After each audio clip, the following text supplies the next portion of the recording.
Hello, I'm Jeffrey Phillips from Phillips Crab House here at WBOC's historic Studio D. You're watching Delmarva Life. Excited to have Jeff here. I guess you could say he's our professor in our Crabology 101 today. Oh, I like that.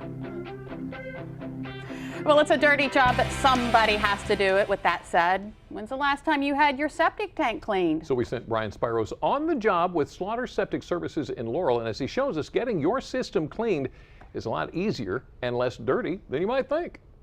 The basic concept of a septic system is simple. All the waste from your house gets filtered into a tank that's situated in your yard, underground. And because it's underground, some people may forget about it.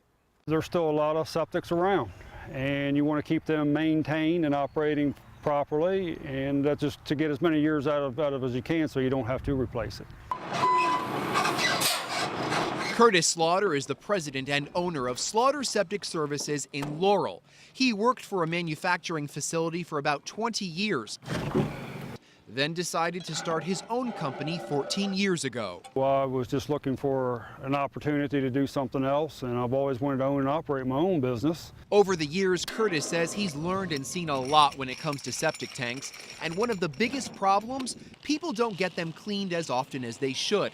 Curtis says a family of 4 should get their tank cleaned every 3 years to avoid a backup. And that number could be more or less depending on how often you use your system. It's the same practice as like changing oil in your car. If you don't change that motor oil, the motor won't last. Same thing has to do with a septic. You got to clean the tanks out.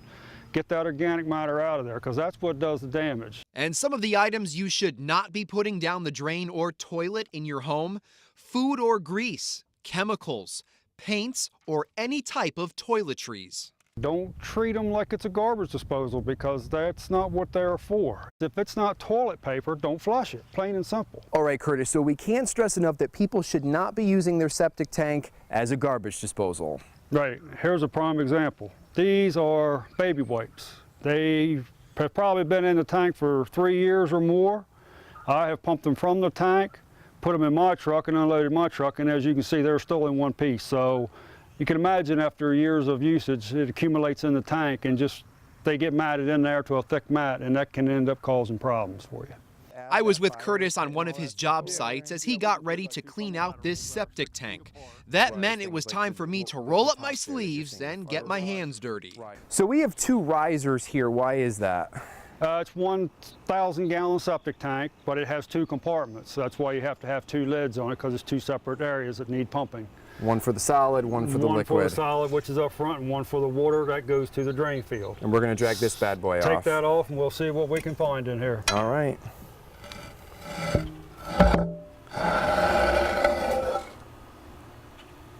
What do you think? There's some stuff down there. It's going to come out. It is. Go ahead now and take the riser off the solid side. All right. There we go. Now I have to tell you, between the solid and the liquid side, you really don't smell much of anything. That's because these individuals aren't putting oil and food down their drain, and that's where you're going to get the smell from. That's going to make it smell bad. That's what makes the smell. Curtis says if someone is having issues in their home and think the septic system is the culprit, he can find out right away. You can automatically tell whether it's a septic tank or whether it's another issue like a plugged pipe, because you should look in there and see the pipe, and if it's clear, nothing in front of it, that's an indication that it's not the septic. Once you have access to your tank, the cleaning process is fairly simple. Curtis says it takes just about an hour. Just set it on in there slowly. Anywhere in there's fine. Set it on down in there, just push it on in. All down. That's good, that's good. Just let it sit right there. And it's just taking it up. It's picking it up right now. You can actually watch it move. If you see it's going down already. The whole process was cleaner, faster, and easier than I thought it would be. The solids and liquids that settle in the tank are sucked up and cleaned out. A simple job that Curtis says is often overlooked. You shouldn't just put them in the ground and forget about them. That is the worst thing you can do. It's something there that needs maintenance. You got to service them. You're going to be money ahead. People don't pump them. I guess they think they're wasting money because they're not having a so-called problem. Well, if you usually wait till you have a problem, you waited too long. And Curtis says if you hear a gurgling sound in the pipes in your home or your shower is starting to drain slowly, something may be wrong with the tank, so you should have it looked at. Also, a toilet or faucet that's constantly running needs to be stopped.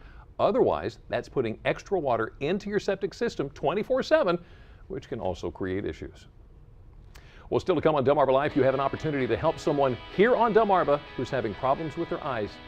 It's as easy as casting a line in the water. And up next, we learn about fishing for sight and how it can go a long way in helping someone see. And later, it's a classic crab dish. Definitely a crowd pleaser. We're in the kitchen with Phillips Seafood Restaurants making crab imperial. But first, we've been talking about how to better your home. What about bettering your body? Dr. Oz says Botox may be more beneficial than you might think. Hi, I'm Dr. Oz. Are you curious about Botox? Botox and other neurotoxins are used to treat several health and cosmetic issues, from wrinkles to excess sweating. Botox is a real medical procedure, not to be viewed as lightly as a manicure. Bottom line, if you pursue treatment, make sure to find an experienced practitioner.